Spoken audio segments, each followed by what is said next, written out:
Hello, welcome to, well, before I say that, we are developing at home, my house, a new venue to do these recordings, a bit more professional. Harry's going to help me.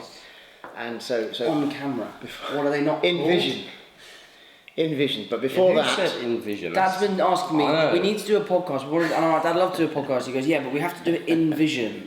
He said that to me. I thought it was a production company. That's what I thought. I thought it was like a studio somewhere. I think in Vision. Okay, in Vision means... On camera is what... On camera, the right. So that's professional entertainment term would same be. thing. But before we get to do my venue, this is Tom's house. We're going to call it the Dominic Holland Show. This is the first one. Yeah. A bit more formal. Okay. I'm sitting here, it's July, warm. It is very warm, yeah. I am the oldest by a country mile here. I'm the only one not wearing a hoodie. I don't know how you're wearing The reason I'm wearing this hoodie is because my t-shirt underneath is so tight. I think the people would like to see that. Yeah. I'm going to keep the hoodie on. It is embarrassingly tight. I am so hot in my t-shirt and I'm the one with the least amount of hair and the only one without a hat. Yeah. That's confidence. I've also got a hat on because I'm a bit worried about the growth of my hair. Like the top of my hair seems to have stopped growing. Oh, it's been about my bridge. That's worrying. Of my nose, Like basically since lockdown. And the back, I'm like, Very I basically have a McConaughey. mullet now. Very Matthew McConaughey. You said that last time, but I'm struggling to see that. Well, he was known for his locks, wasn't he? As well, amongst other things. I like looking at photos. I was on Instagram yesterday looking at photos of like old movie stars when they were young but pals. Oh, Like I saw a photo yeah. of Woody Harrelson and Matthew McConaughey when they were like 19. Oh, really? Hanging, like, they're in the ocean together. Uh-huh. Wow. And there's loads of like Brad Pitt and. Do you know what made Woody Leah. Harrelson famous? White Men Can't Jump? No. Well, he became famous by a sitcom called Cheers. Oh, really? Yeah, there was a beloved character called Coach who died, and they wanted to bring in. You know, sitcoms have the stupid character, Joey. Yeah. It's a stupid character. So Woody came in and played the stupid character in a bar, and he was a barman, and he was incredibly winning. It was a hit show anyway. Ted Dance and Shelley Long. Yeah. And he came in and took off. He was brilliant. He was really comic. Cheers seems like one of those shows where everyone has been in Cheers. It's a super show. I did a gig. George Wendt was a guy called Norm. Yeah. And he's a huge sitcom star. And I did a gig in Kilkenny in Ireland. And George Wendt was the headline. He was a big act coming over from America. And we were really excited. Bloody hell, Norm from Cheers is going to do some stand-up. And he was never a stand-up. So, you know, stand-up is really, you have to have some chops. You have to be practiced. And he couldn't do it. I could do it. It was a shame. It was great to meet him. I was really chuffed to meet the bloke, but when he did his gig, it wasn't great. When you're doing comedy, like, you know when you're at a dinner party and you're telling a story, when you're telling a story and you can get a sense in the room that it's not going to land. The stories, and then you have to just be like, it was crazy, you should have been there. Yeah. Do you get moments when you're telling a joke on stage when you're like, fuck, this is really not going well? Yeah, and then you got to worry about giving him an invoice afterwards. No, especially with new material, you can. Because when you have old material, I call them crutches because I know it works. If I know as long as I get the words in the right order and the beats and the pauses, it will land. Yeah. Well, I get a massive laugh, but you get an idea. But new material, it's like base jumping. But I bet I hope your shoot comes out. When you are as experienced as yourself, I'm sure you do have a strong understanding of, like, if you've written new material, I'm sure you are confident that it is going to go down well. Yeah, but the conversion's not high. Really? No, the conversion, to do an hour's show, you've got to do a lot of gear on stage. And you might think that's gold. Yeah. And That means a lot. No. Not a lot of gear before the show. I don't do that. Some people do. I bet when you were young, that was really quite prominent. Still is. But I'm sure back in the 90s... Kids don't do drugs. I've never ever done drugs. Well, I have done a bit of marijuana back in the day at university. But I didn't do any of the stuff up the nose. I got mates I used to be at the Comedy Store, and guys would go to the toilet, which is in the back of the store. Yeah. And before their sets, they'd go in the toilet and come out again. And I never got involved in that. And I always thought, God, you know, and then it was the lifestyle that went with it. And sure. A few of the guys have lost their shirts. I can imagine. I mean, you piss your house at the wall. Yeah. Shame. But I bet in comedy that was really quite popular. Well, look at John Belushi. Yeah. You know, famous examples of guys who've you know, Bill Hicks drank himself into that pancreatic cancer. So yeah, I mean, there is a lot of abuse in all show business. You know, you must see it. You must have been at parties in Los Angeles and see, you know. I mean, apparently it's quite prominent in the West End, but when I was in Billy, they kept us so sheltered from the adults. I don't like the morals of it. 'Cause here's the morals of it, okay? And I say this because people think they take it with impunity, and they don't. No. Because if I said to Someone's you, died getting that. yeah, exactly. Someone's died. So there's a village in Mexico that's been raised to get that stuff out of Mexico, out of Colombia, out of South America, into Europe. Do you want to take a product where it requires people to be killed? No. And I would say no. You shouldn't want that product. Therefore, have some responsibility. Yeah. You know, this is a very moral podcast, by the way, guys. Very moral podcast. How have you found lockdown for your drinking? I'm going to be soundly boring now. For the last 2 years, I write down every day in my diary, dry day, drink day, for the last 2 years. Really? So I could take you back to this time last year and I'll tell you whether I had a drink that day or not. That is good though. And I did it because I did a gig in London and I met a very prominent surgeon, and he was telling me, that, you know, getting into your 50s and what you got to do, and he said you've got to give your liver a break. And he said, I want 2 days between every day you ever drink. Drop of alcohol. He said any alcohol you drink, you have 2 days afterwards. So I thought that's a good idea. So he said and he told me to do it. And I thought that's a good idea. So in a diary now, I'll just write down.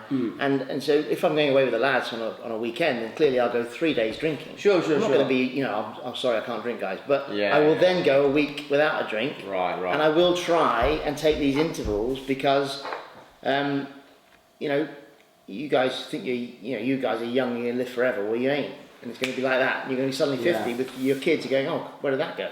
I don't know about you, but like I think one of the reasons I've been drinking more in lockdown is because of golf. Well, because you're so like shit. yesterday, I woke up in the morning and was like, today I'm having a dry day, no trouble, that's fine, easy, I can do that. And then I played so shit that I came home and was like, if there's no beer in the fridge, do you know what? I'm gonna cry. I feel quite responsible because I got you into golf, didn't I? And it's a painful It's the best game. thing you've ever done for us, honestly. Thanks. It has caused us so much pain and joy. And joy though. But you came home last night and had a drink, right? Because you were fed up. I just was like... Well, I played with you yesterday, and I played...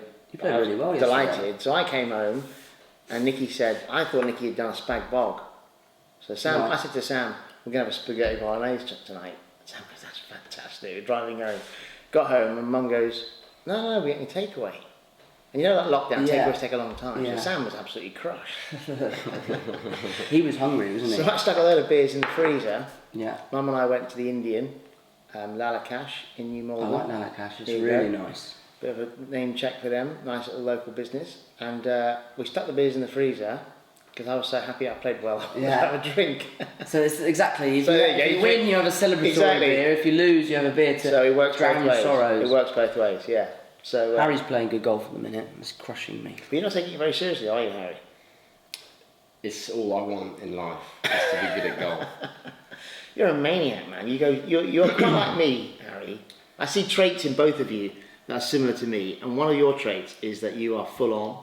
So when you decide to do something, this is it. You chuck everything at it, and you've got the kit, you've got the hat, you've got the gloves, you've got everything going on, and you played really well yesterday. No idea. No, you've got some of an idea. No, you played very well yesterday. Tell you what I'm going to do. So I'm going to finish Uncharted, finish Spider-Man. Right. In February next year. Okay. I've got 2 press tours which should take maybe together 6 weeks worth of work. Right. And I'm going to spend the entire latter part of next year getting to scratch.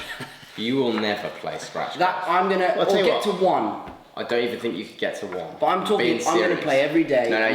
You would need to have. I'm going to employ Scott Bailey, another name drop, a short game, and get him. I'm going to say, Scott, I will pay you whatever it costs. Get me to 1. Sorry, so whose show is this? I was thinking the other day, the best golf I could ever play, I think, is 7 or 8.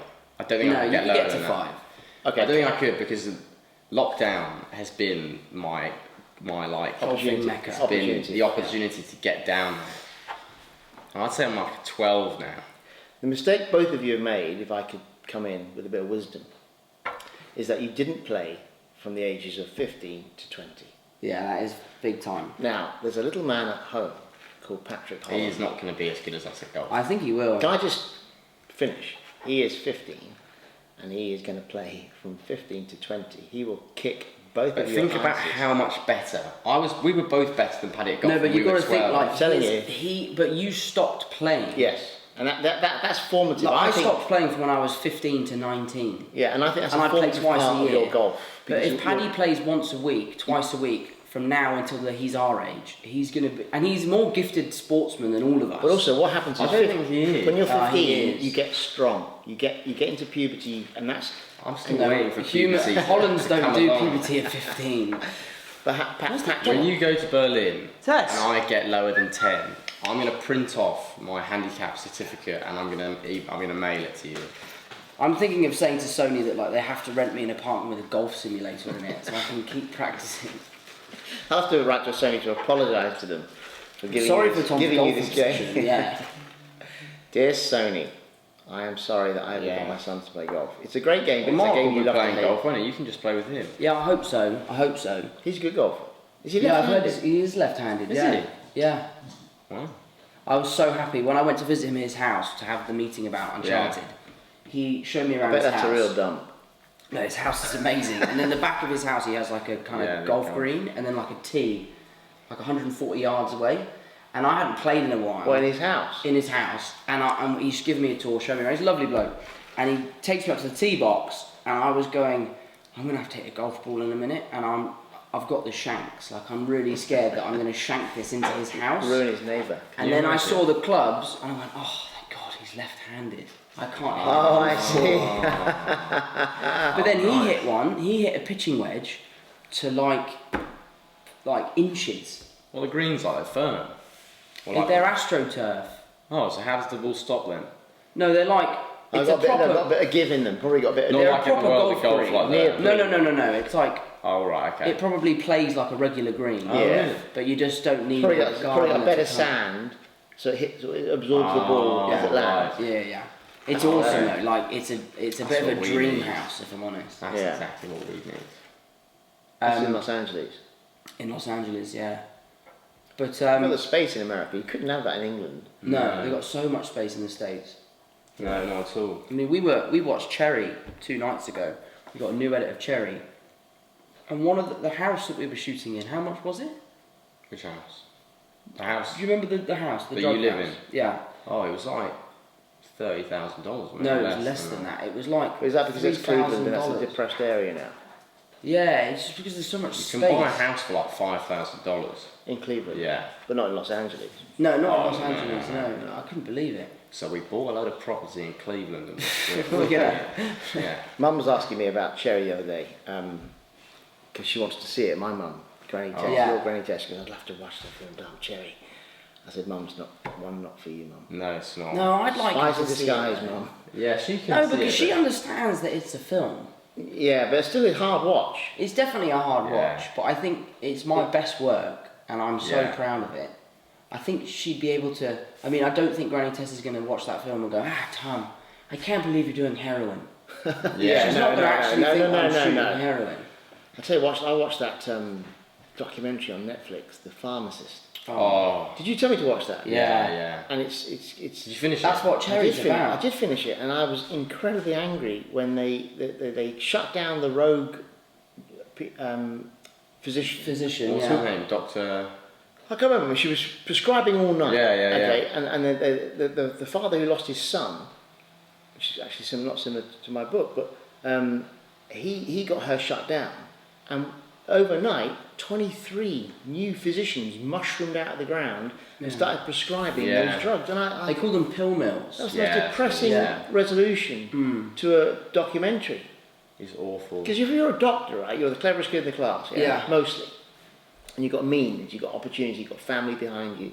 You train to be a doctor, and the whole thing about a doctor, the whole ethos of being a doctor is to heal and cure. Yeah. And then the idea of just chucking out Oxycontin to kids, And then in her interview, she showed no remorse. no contrition, nothing. Well, I think the problem is as well is, you know, they have this Oxycontin is the quick fix for pain, and pain is obviously subjective. So You can say, I'm in this much pain, so they all I know, she knows. It's but entirely prescribing about people with this drug. But the problem is when the kids get addicted to it, they go to the doctor, fully aware that they're addicted, and they say, I need help, I'm addicted to this drug. And then the doctors just cut them off. Yeah, and then they go, well, but I'm still addicted to it, so I need that drug, but I need you to help me wean off of it. And then they cut them off, and then they were like, right, well, I'm going to go and do heroin. But what happened was the American government banned it, and then everyone that was addicted to it started taking heroin. Yeah. So lockdown is coming to an end. Yeah. I've had a very. You've been writing in lockdown. I've had a massively productive lockdown, which I needed because if I was coming in, because I've got. Yeah. I think it looks good. I think it looks good. Yeah. If you said to me in March when I was going to Dubai, these will be the last gigs you do this year. Yeah. And in the summer, you won't have gigged and you'll have a beard. I thought, wow, I've had some sort of massive breakdown. Yeah, I know, yeah. Oh my God, I've become a hippie. What's happened to my life? I've lost all my gigs. Good. I think I'd grow them if I'm good. Well, if you're a writer, you need to have a little bit of facial hair. Yeah. It's easier for me. I've had a massively productive lockdown. I'm writing a new novel, which I didn't expect to do. I'm sort of forcing it, which is the first time I've written a book that I've forced. What does that mean? Okay, so when I write books, I have an absolute clear idea of the arc. Yeah.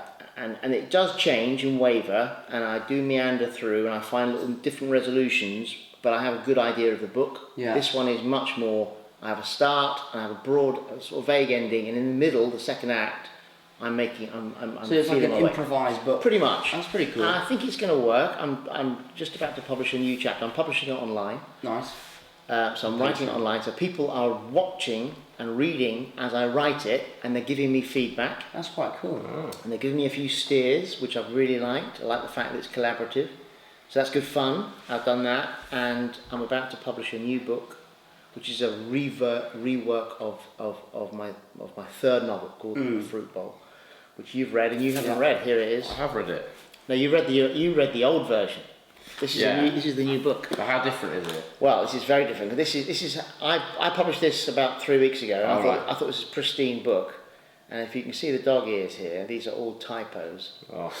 So I've had to go. Who did you get to check? Sam checked it. Well, Nikki checked it. That is your own fault. Jenny checked it, and I checked it. So 4 of us, we all missed about 60 typos. Oh. I was absolutely crestfallen.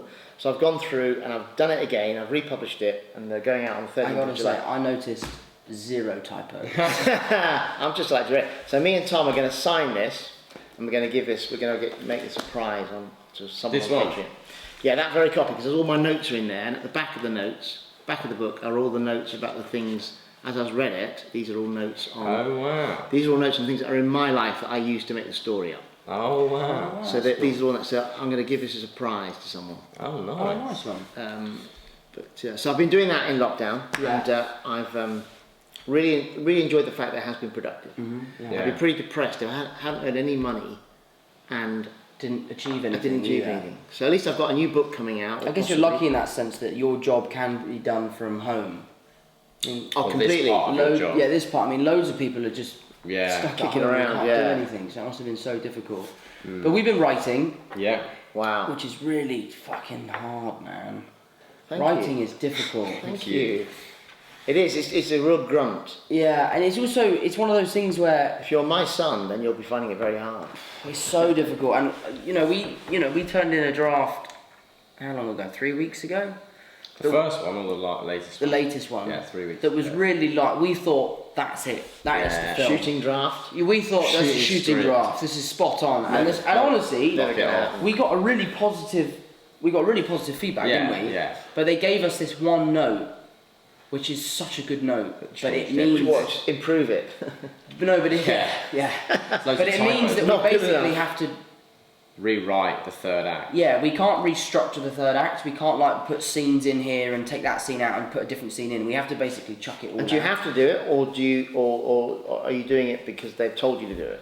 We don't have to do anything, But it's a good it is note. such a good note. It's and it definitely- makes the film Okay, so well much then you better. should be energised to do it then. If it's making Yeah. it better. But it's just one of those things where we'd achieved something by handing in Yeah. a draft, and we were like, we are like big time film So writers hang on, now. here's a question then. Is this a setback or is this a step up? It's a step up, but it's a setback because It's a we bit don't of want to both. have to do it again. Bit of Yeah. both.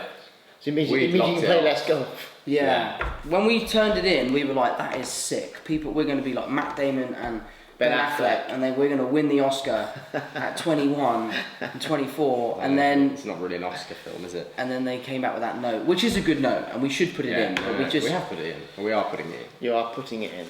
And when can the fans see this film? Well, actually see it in the cinema or know what it is? Well, both. When can they know what it is? Are you going to make? I mean, they can know what it is now, but we want to keep it a secret because people are still guessing. I think people are going to be surprised by the scale of what we're doing. Yeah. I think people are going to think we're writing this kind of like... This isn't a short then? It's not a short. This is ridiculously ambitious. Yeah, this is going to be like... Yeah. I told my agents that we'd written this script, and they said, that's great, who do you have in mind to direct it? Harry and I were like, yeah, we want to direct it. Oh, that must be Mum. That's the most We want to direct it. Doorbell I've ever heard. I hate that doorbell. Yeah, so we wrote the script, and then we sent it to my agents, and... They were actually really impressed because I think they thought that when we've been telling them, we're writing a script, they're probably writing a treatment and it's going to be completely crap. Short story. But it is really good and they were really impressed. Once upon a time. Yeah. And it was in a dream. In a land far, far away. When they asked us, who do you think you'd like to direct this? Because there's an obvious style and you could pick some great people, but we obviously want to direct it ourselves. And then they start to panic. They were less enthusiastic. But we'll get everyone to come round. Yeah. We just need someone to give us... Everyone directs their first film, right? Everyone directs their first it's film. either us or Quentin. Yeah. Yeah. No, I think people are going to... It's just a big film. When we tell studios, people, it's obviously a studio film and we're going to need to find a studio that will give us the money we need. $400 million. Yeah. But also have the faith in us as directors. But we don't have much to show them to prove that we can do that. It's going to need you to be in it then. I am in it, yeah. Oh, you are in it? Yeah. Oh, okay. Good. Yeah, I am in it. That's a step in the right direction. Yeah, I'm definitely in it. And I've written my character, he's so cool. Yeah. So you cast yourself, is that a little bit self-indulgent? No, not at all. There isn't someone better to play the part? No, I don't think so. Not out there. Is Harry in it? Your cameo in Cherry got cut. It didn't, did it? Off. No, it's nice, isn't it? Oh my god. Actually, sadly, Tom, that's the best scene. It is such a good scene. I'm not even actually joking. It is actually quite a good scene. It's a really good scene. The best thing about it though is that I clearly laugh at you. You definitely do. And I can see that you're stressed. Yeah. I was stressed. I was trying to add lines. How many takes did you have? We did 6 takes, didn't we? Yeah. It's quite a tricky shot though, to be fair. There's a little Easter egg in that scene, isn't there? Oh yeah. We won't talk about that now, but there's a little Easter egg. We put that in. Easter egg is like a meta thing, so it'd be like in all of the Pixar movies, if the kids are playing in the bedroom in Finding Nemo, you'll see on the floor will be like Woody and Buzz. Yeah. Oh. It's a so nod. there's like just more connections. It's a nod to another film. To some of the Russo's earlier work that we enjoy. But is that for them or for people to see? For people to pick up on. We just were did it watching it ourselves. while we were making Cherry. So it's not dissimilar to having things in my book from my life. Well, no, it is kind of, because it's like we're combining 2 universes. We're basically saying Cherry is in the same universe as this very differently toned TV show. Right. But it's like in Spider-Man when there's like a Captain America shield. That's an Easter egg because it ties Spider-Man to another film. Is that the official title? An Easter egg? I think so. There was no one from the show in Cherry. I was actually quite gutted. Who coined the phrase Easter egg? It seems a bit oblique.